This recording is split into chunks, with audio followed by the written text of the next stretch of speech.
سب سے حسین لمحے کو جینے جا رہی تھی۔ سرخ لہنگے میں ملبوس چمکتی آنکھوں اور مہندی سے سجے ہاتھوں کے ساتھ وہ ایک نئی زندگی میں قدم رکھنے کے لیے تیار تھی۔ بارات دھوم دھام سے نکلی تھی، پورا خاندان خوشیوں میں جھوم رہا تھا۔ ہر طرف مبارکبادیں دی جا رہی تھی، دعائیں کی جا رہی تھی۔ بلاول خانزادہ جو اپنی دلہن کو عزت سے اپنے گھر لے جا رہا تھا، شاید جانتا بھی نہ تھا کہ یہ سفر اس کا آخری سفر بننے والا ہے۔ جب رخصتی ہوئی تو دشمن طاق میں بیٹھے تھے۔ راستے میں ہی حملہ کر دیا گیا۔ فائرنگ کی آوازیں گونج اٹھی۔ قافلہ ایک پل میں خوشیوں سے ماتم میں بدل گیا۔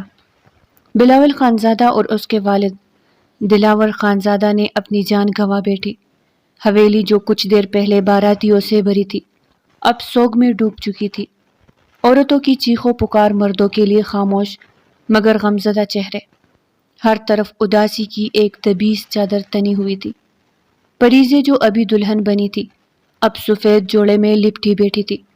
اس کے ہاتھوں کی سرخ مہندی آنسوؤں میں بھیگتی جا رہی تھی، مگر دکھ کی اس گھڑی میں بھی وہ خود کو کمزور نہیں ہونے دے رہی تھی۔ وہ جانتی تھی کہ خانزادہ خاندان کی بہو بننے کا مطلب صرف دلہن بننا نہیں، بلکہ ہمت اور حوصلے کی مثال بننا ہے۔ اس نے خود کو سنبھالا، اپنے آنسو پونجے اور ایک فیصلہ کیا۔ وہ بلاول خانزادہ کی نشانی بن کر رہے گی، اس کے نام کو کمزور نہیں ہونے دے گی۔ سب نے اسے قصوروار ٹھہرا دیا اور وہ بے بس خاموشی سے اپنا نصیب کوستی رہی۔ بلاول کی کفن کے ساتھ اسے بھی سفید رنگ کا لباس کفن کی صورت میں پہنا دیا گیا۔ باقی سب رنگ اس پر حرام کر دیے گئے۔ اس کے لیے صرف اور صرف ایک رنگ رہ گیا تھا اور وہ تھا سفید۔ ان کی تدفین کے بعد پریز خانزادہ کو ایک کمرے میں لے جا کر بند کر دیا گیا۔ حالانکہ شرعی طور پر اس کی عدت نہیں بنتی تھی، لیکن اس حویلی اور گاؤں والوں کے خود ساختہ ریت و رواج کے مطابق اب وہ بیوہ تھی اور عدت میں تھی۔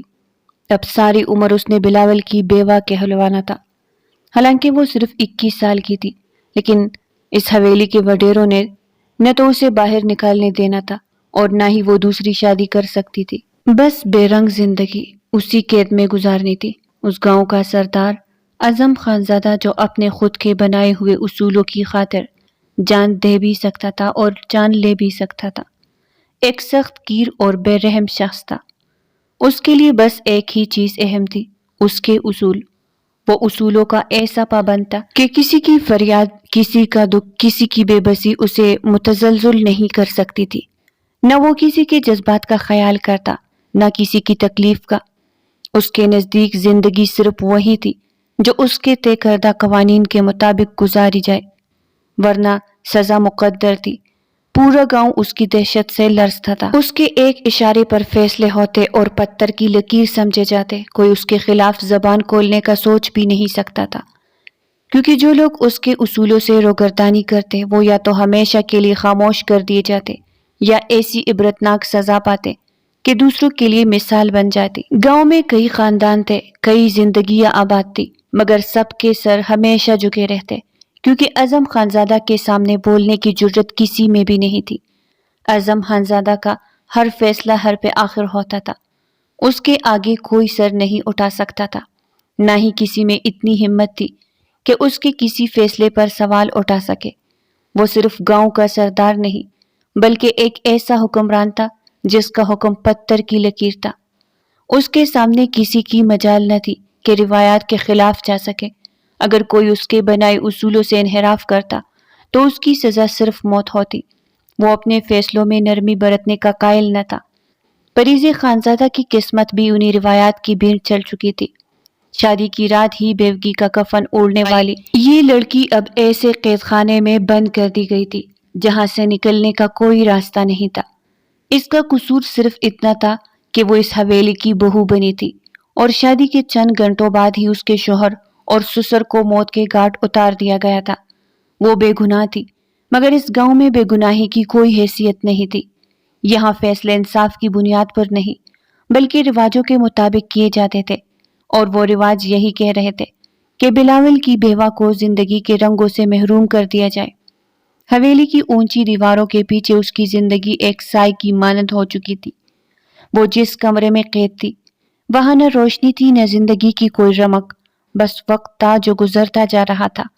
کبھی وہ اپنے ہاتھوں کو دیکھتی جن پر مہندی کا رنگ ابھی ماند بھی نہیں پڑا تھا، اور کبھی اس چوکٹ کو گھورتی جہاں سے بلاول اسے اپنی نئی دنیا میں لے جانے والا تھا، مگر اب وہ دنیا اجڑ چکی تھی۔ پریزے کے والدین کے لیے بھی یہ سب ایک بھیانک خواب تھا۔ وہ اپنی بیٹی کو خوشیوں سے رخصت کیا تھا، مگر اب وہ اپنی ہی بیٹی کے لیے کچھ کرنے سے قاصر تھے۔ گاؤں کے اصولوں نے ان کے ہاتھ باندھ دیے تھے۔ وہ اگر چاہتے بھی کہ اپنی بیٹی کو وہاں سے نکالے تو ایسا ممکن نہیں تھا۔ اعظم خانزادہ کے فیصلے کے خلاف جانا مطلب اپنی جان کو خطرے میں ڈالنا تھا، اور اتنی ہمت ان میں نہیں تھی۔ پریزے کو قید میں دن، ہفتے اور پھر مہینے گزرنے لگے۔ اس کی آنکھوں میں زندگی کی چمک مدھم پڑتی جا رہی تھی۔ وہ جو ہمیشہ خوش باش، خوش مزاج اور زندگی سے بھرپور تھی، اب ایک زندہ لاش بن چکی تھی۔ حویلی کے لوگ اسے منحوس کہہ کر اس کے قریب جانے سے بھی کتراتے۔ اس کے لیے ہنسی حرام کر دی گئی تھی، خوشبوئیں اس پر بند کر دی گئی تھی۔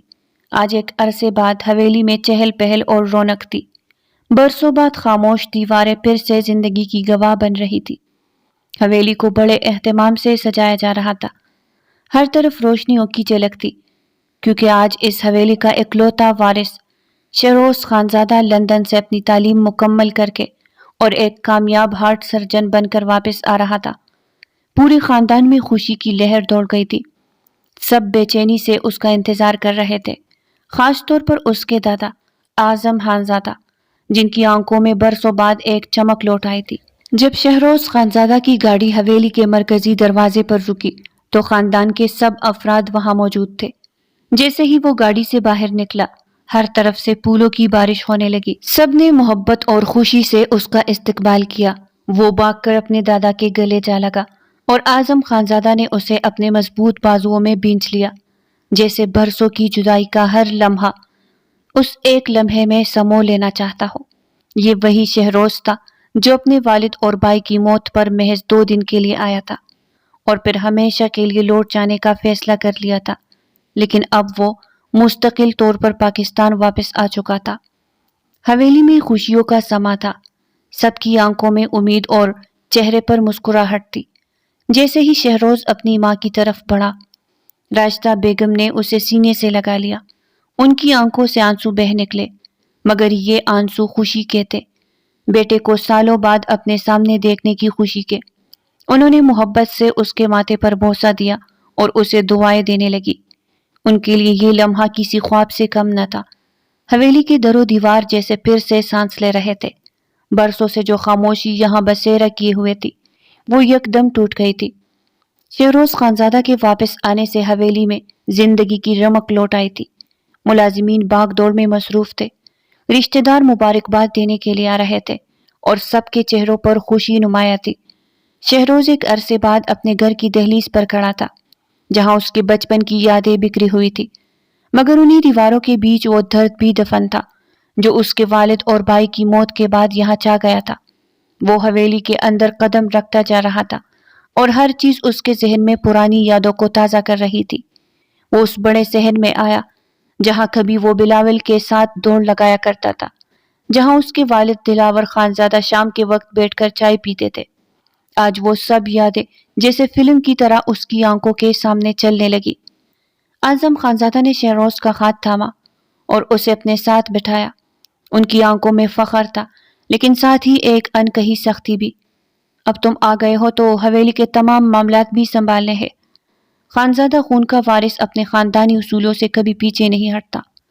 ان کے الفاظ میں وہی روایتی سختی تھی جس کے لیے وہ مشہور تھے۔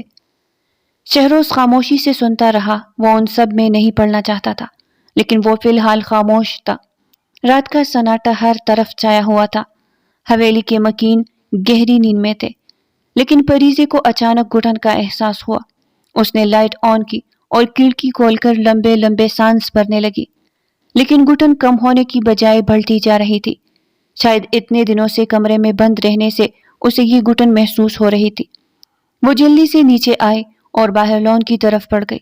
پورے گھر میں گہری خاموشی تھی، بس اس کے قدموں کی مدھم چاپ سنائی دے رہی تھی۔ پریزے نے کچھ دیر لان پہ ننگے پاؤں ٹہلتی خود کو پرسکون کرنے لگی، لیکن اسے خیال آیا کہ اگر کوئی جاگ گیا تو اسے بہت باتیں سنائیں گے، شاید سزا بھی سنا دے۔ یہ خیال آتے ہی وہ جلدی سے گھر میں آئی اور واپس اپنے کمرے کی طرف چل دی۔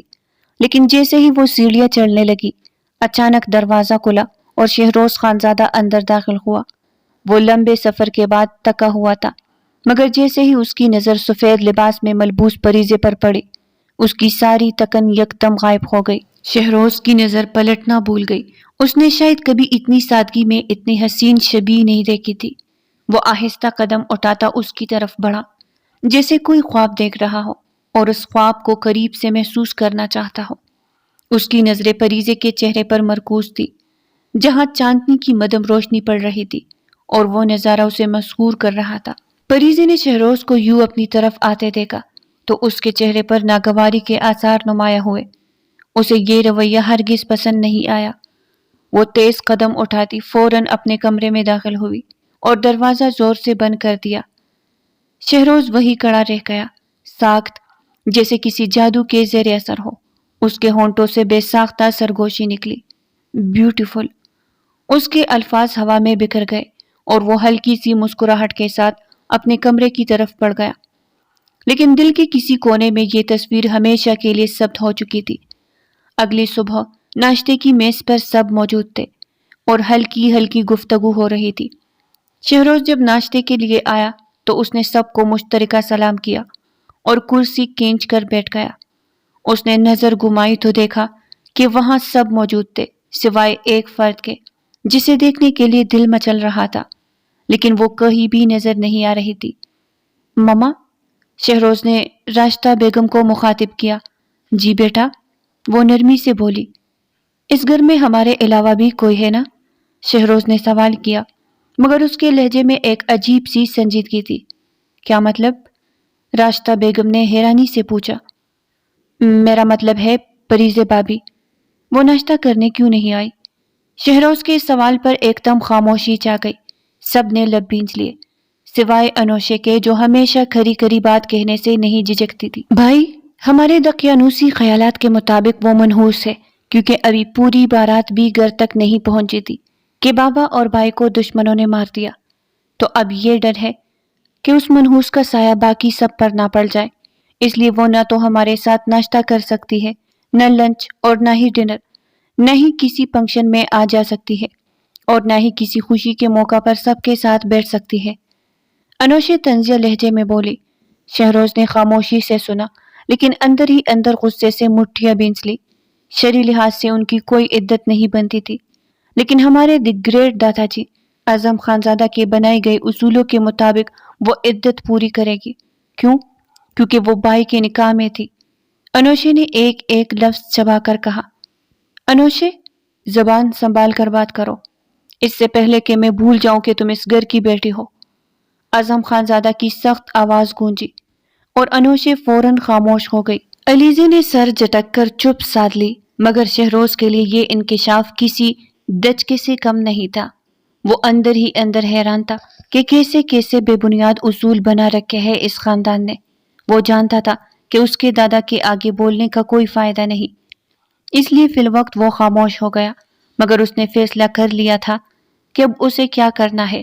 وہ چپ چاپ ناشتہ کرنے لگا، مگر اس کے ذہن میں پریزے کے لیے بنائے گئے ان بے رحمانہ اصولوں کو ختم کرنے کی ایک نئی جنگ چل چکی تھی۔ ناشتے کی میز پر خاموشی چھائی رہی۔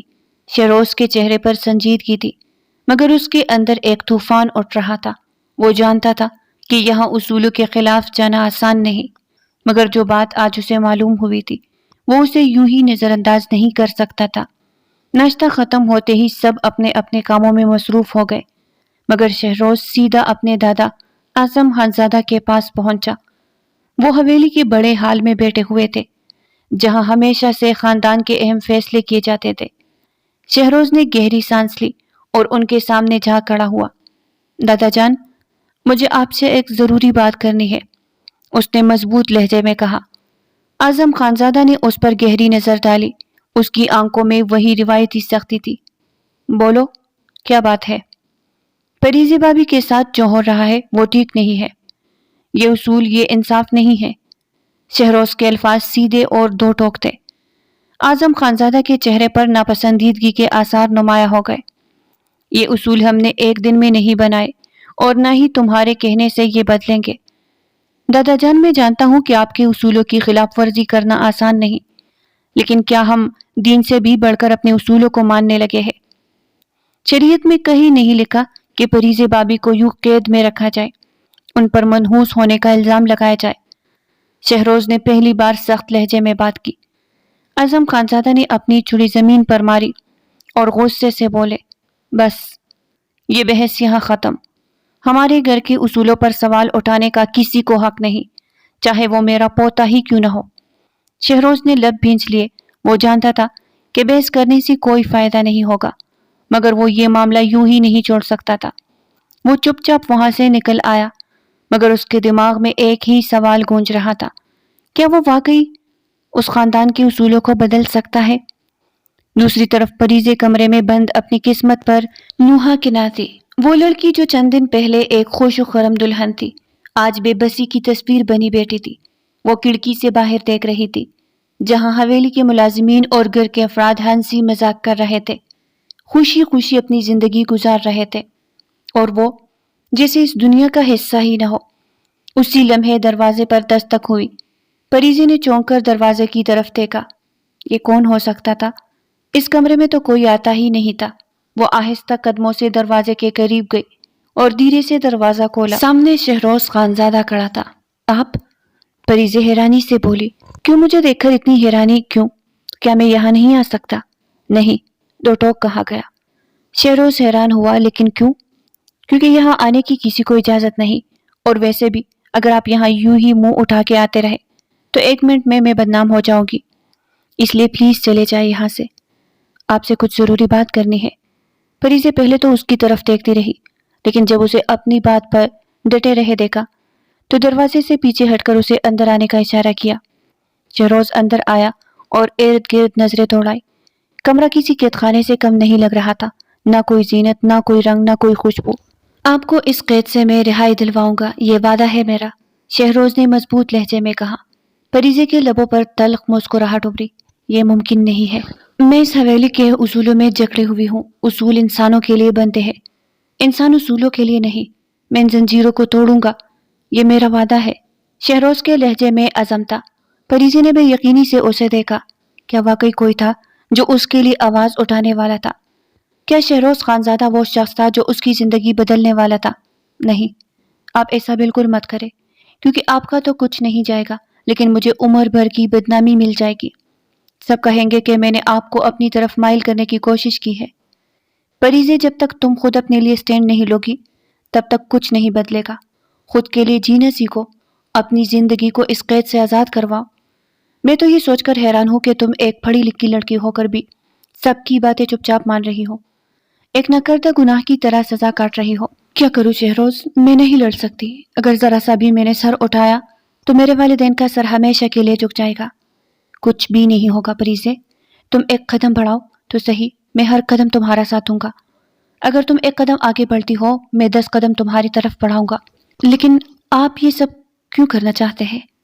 کیوں اتنی ہمدردی ہو رہی ہے آپ کو میرے ساتھ؟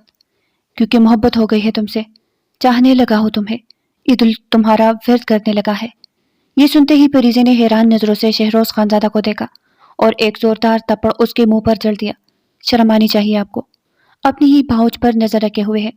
میں سوچ بھی نہیں سکتی تھی کہ آپ کی نیت اتنی خراب ہے کہ اپنے ہی بھائی کی بیوی پر نظر رکھے ہوئے ہے۔ بھائی کی بیوی نہیں، مس پریزے خانزادہ بیوہ کا ہے، اور خبردار، اگر میری پاک محبت کو خراب نیت کا لقب دے کر اسے رسوا کیا تو میں تمہاری جان لے لوں گا، سمجھی؟ اور ویسے بھی یہ تو مجھے تم سے محبت ہو گئی، ورنہ خدا کی قسم تمہاری جگہ کوئی بھی لڑکی ہوتی تو میں اس کے حق کے لیے بھی یوں ہی لڑتا۔ جائے پلیز، نکل جائے یہاں سے۔ وہ رخ موڑ کر کھڑی ہو گئی۔ شہروز کچھ دیر کھڑا اسے دیکھتا رہا، پھر وہاں سے نکل گیا۔ پریزے نے دروازہ بند کیا اور آہستہ آہستہ نیچے بیٹھتی چلی گئی۔ بے آواز آنسو اس کی آنکھوں سے بہنے لگے۔ پریزے گھٹنوں میں سردیے سسک رہی تھی۔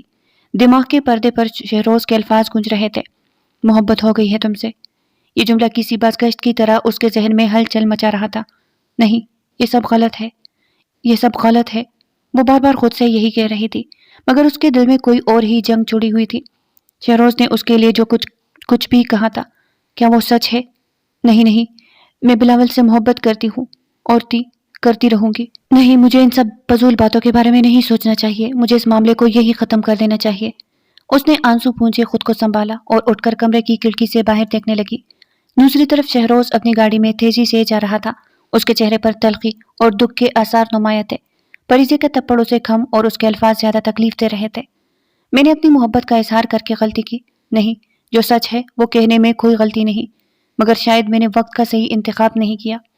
اس نے غصے سے اسٹیئرنگ پر ہاتھ مارا اور گاڑی ایک جھٹکے سے روکی۔ کچھ دیر وہ خاموشی سے اپنی مٹھیوں کو بھینچ کر بیٹھا رہا، پھر کچھ دیر بعد ہسپتال چلا گیا۔ اگلی صبح پریزے نے خود کو نارمل ظاہر کرنے کی بہت کوشش کی، مگر اندر ہی اندر وہ بے حد مضطرب تھی۔ گھر کے افراد معمول کے مطابق مصروف تھے، مگر اسے محسوس ہو رہا تھا جیسے سب کی نظریں اس پر جمی ہو۔ پریزے، ذرا میرے کمرے میں آؤ۔ یہ اس کی ساس کی آواز تھی۔ وہ دھڑکتے دل کے ساتھ کمرے میں پہنچی۔ جی امی، بیٹھو۔ اس کی ساس نے سنجیدہ نظروں سے اسے دیکھا۔ مجھے تم سے کچھ ضروری بات کرنی ہے۔ پریزے چپ چاپ بیٹھ گئی۔ دل زور زور سے دھڑکنے لگا۔ کیا ہو رہا ہے تمہارے اور شہروز کے درمیان؟ یہ سوال سن کر اس کے وجود میں سنسنی دوڑ گئی۔ اس کے حلق میں جیسے کوئی کانٹا اٹک گیا ہو۔ کچھ بھی نہیں امی۔ وہ نظریں جھکا گئی۔ میں نے خود اسے کل تمہارے کمرے میں نکلتے ہوئے دیکھا ہے۔ راستہ بیگم کی سخت آواز گونجی۔ وہ غصے میں آگے بڑھی اور ہاتھ جوڑ کر بولی، یہ دیکھو، میں تمہارے آگے ہاتھ جوڑتی ہوں۔ تم پہلے ہی میرے ایک بیٹے کو کھا چکی ہو۔ اپنے پیار کے جال میں پھنسا کر اب دوسرے کو اپنے جال میں مت پھنساؤ۔ ان کی بات سن کر فریزے کو ایسا لگا جیسے کسی نے اسے زمین پر پٹخ دیا ہو۔ اس کے پیروں تلے سے زمین کھینچ لی گئی۔ وہ صاف نظروں سے راستہ بیگم کو دیکھنے لگی۔ امی، یہ آپ کیا کہہ رہی ہے؟ اس کے لب کبکبا رہے تھے، الفاظ ٹوٹ ٹوٹ کر اس کے منہ سے نکل رہے تھے۔ صحیح کہہ رہی ہوں، تم ہو ہی جادوگرنی جو ہر مرد کو پنساتی رہتی ہو۔ راستہ بیگم کا لہجہ زہر سے بھرا تھا۔ پریزے کی آنکھوں میں آنسو آ گئے۔ وہ بے یقینی سے انہیں دیکھ رہی تھی، جیسے ان کی باتیں جھوٹ ثابت کرنے کے لیے کوئی دلیل ڈھونڈ رہی ہو، مگر وہاں صرف الزام تھے، بے بنیاد الزام۔ جاؤ، اب شہروز آنے والا ہے، اور ہاں، جب تک وہ گھر میں ہوتا ہے تم اپنے کمرے سے باہر نہیں آؤ گی، سمجھ گئی؟ پریزے نے سر جھکا کر بمشکل سر ہلایا۔ جی امی۔ وہ جیسے کسی روبوٹ کی طرح آہستہ آہستہ اٹھ کر اپنے کمرے میں چلی گئی۔ دروازہ بند کرتے ہی وہ زمین پر گر گئی اور پھوٹ پھوٹ کر رونے لگی۔ آج اسے محسوس ہو رہا تھا کہ وہ اس گھر میں صرف ایک بوجھ تھی، ایک ایسا بوجھ جسے ہر کوئی اپنے انداز میں دھتکار رہا تھا۔ شام کو شہروز ہسپتال سے گھر آیا اور سیدھا اپنے کمرے میں چلا گیا۔ فریش ہو کر نیچے آیا تو دیکھا کہ سب اپنے اپنے کاموں میں مصروف تھے۔ وہ بے دلی سے ٹی وی لاؤنج میں آ گیا اور ریموٹ اٹھا کر چینلز بدلنے لگا۔ کچھ ہی دیر گزری تھی کہ علیزے اس کے قریب آ کر بیٹھ گئی۔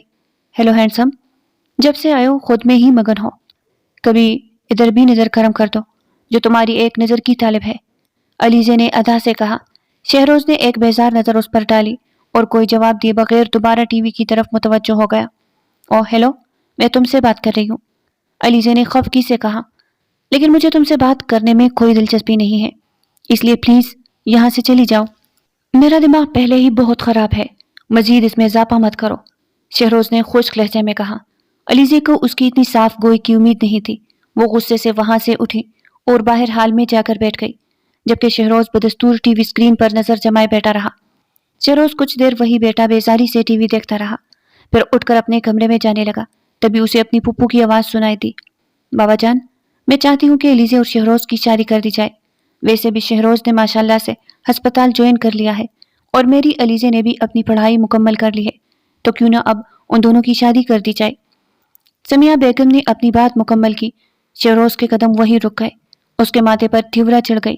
وہ تیزی سے پلٹا اور ان کے قریب آ کر بولا، معذرت خواہ ہوں پھپھو، لیکن میں آپ کی بیٹی سے شادی نہیں کر سکتا، کیونکہ میں پریزے سے محبت کرتا ہوں اور شادی بھی اسی سے کروں گا، اس لیے آپ میرے اور علیزے کے رشتے کے بارے میں سوچنا بھی چھوڑ دیں۔ یہ سننا تھا کہ پورے حال میں خاموشی چھا گئی۔ ہر کوئی حیرت سے شہروز کی طرف دیکھنے لگا۔ اعظم خانزادہ فوراً اٹھے اور شہروز کے سامنے آ کھڑے ہوئے۔ شرم آنی چاہیے تمہیں، یہ سب بکواس کر رہے ہو، وہ تمہارے بھائی کی بیوی ہے۔ شہروز نے بغیر جھجکے جواب دیا، بیوی نہیں دادا جان، بیوہ کہیے، اور کہاں لکھا ہے کہ بیوہ دوبارہ شادی نہیں کر سکتی؟ اسلام میں تو اسے ہر حق دیا گیا ہے، تو پھر آپ کیوں اس پر اپنی مرضی کے قانون لاگو کر رہے ہیں؟ کیا آپ اسلام اور ہمارے نبی سے زیادہ جانتے ہیں؟ اس کی بات نے سب کو لاجواب کر دیا۔ سب ایک دوسرے کو دیکھنے لگے، مگر کسی کے پاس کوئی جواب نہیں تھا۔ اسی وقت راستہ بیگم تیزی سے آگے بڑھی اور غصے سے چلائی، پنسا ہی لیا اس کم بخت نے میرے بیٹے کو، مجھے پہلے ہی اندازہ ہو گیا تھا، کاش میں نے تبھی اسے اس گھر سے نکال دیا ہوتا. پہلے میرا ایک بیٹا کھا گئی اور اب دوسرے کو بھی اپنے جال میں پنسا لیا ہے. بس کرے مما، شہروز نے سخت لہجے میں کہا. کیا حد سے تجاوز نہ کریں؟ آپ اس معصوم کے پیچھے کیوں پڑی ہوئی ہے؟ اس پر تہمت لگانے سے پہلے آپ یہ بھی سوچیں کہ آپ کی بھی ایک بیٹی ہے. اس کی بات پر راستہ بیگم خاموش ہو گئی، مگر غصے سے ان کا چہرہ سرخ ہو رہا تھا. پورے حال میں ایک بار پھر خاموشی چھا گئی. سب لوگ پریزے کو کوس رہے تھے، جبکہ سمیہ اور علیزہ چپ چاپ بیٹھی تھی. علیزے کی آنکھوں میں غصہ تھا، مگر وہ کچھ بولنے کے بجائے اپنے ناخن کترنے لگی. پریزے جو دور کھڑی سب سن رہی تھی، اس کے قدم زمین میں جیسے جم گئے تھے. اس کے آنسو اب اس کے اختیار میں نہیں تھے. وہ فوراً اپنے کمرے میں گئی اور بند ہو گئی. پریزے زمین پر بیٹھی ہچکیاں لے کر رو رہی تھی. اس کا دل کرچی کرچی ہو چکا تھا. میں نے کیا قصور کیا ہے؟ میں نے تو کبھی کسی کے ساتھ کچھ غلط نہیں کیا، پھر کیوں بار بار مجھ پر الزام لگائے جا رہے ہیں؟ وہ دونوں ہاتھوں سے چہرہ ٹام کر بے آواز سے سکنے لگی. آج اس پر واضح ہو گیا تھا کہ اس گھر میں اس کے لیے کوئی جگہ نہیں ہے. وہ ایک ایسا کردار جس پر انگلیاں اٹھائی جا سکتی تھی. دوسری طرف شہروز اپنے کمرے میں گہری سوچ میں ڈوبا ہوا تھا. اس کے ذہن میں راشدہ بیگم کی وہ باتیں گونج رہی تھی جو انہوں نے اس کی محبت کے خلاف کہی تھی. یہ سب غلط ہو رہا ہے. پریزے کو اس سب کا سامنا نہیں کرنا چاہیے. میں ایسا ہونے نہیں دوں گا، اس نے خود سے عہد کیا. پریزے ابھی بھی آنکھوں میں آنسو لیے بیٹھی تھی. جب دروازے پر ہلکی سی دستک ہوئی، وہ چونکی. کون؟ اس کی آواز لرز رہی تھی. پریزے، دروازہ کھولو، مجھے تم سے بات کرنی ہے. شہروز کی آواز تھی. پریزے نے آنکھیں بند کر لی. نہیں، میں نہیں کر سکتی، مجھے آپ سے کوئی بات نہیں کرنی. پریزے پلیز دروازہ کھولو. شہروز کی آواز میں بے چینی تھی. چلے جائیں یہاں سے، مجھے کسی سے کوئی بات نہیں کرنی. وہ سخت لہجے میں بولی. میں کہیں نہیں جا رہا جب تک تم مجھ سے بات نہیں کرو گی. میں یہی کھڑا رہوں گا. پریزے نے بے بسی سے دروازہ کو دیکھا. وہ جانتی تھی کہ اگر اس نے دروازہ نہ کھولا تو گھر میں مزید ہنگامہ کھڑا ہو جائے گا. وہ آہستہ آہستہ دروازے کی طرف بڑھی اور کانپتے ہاتھوں سے دروازہ کھول دیا.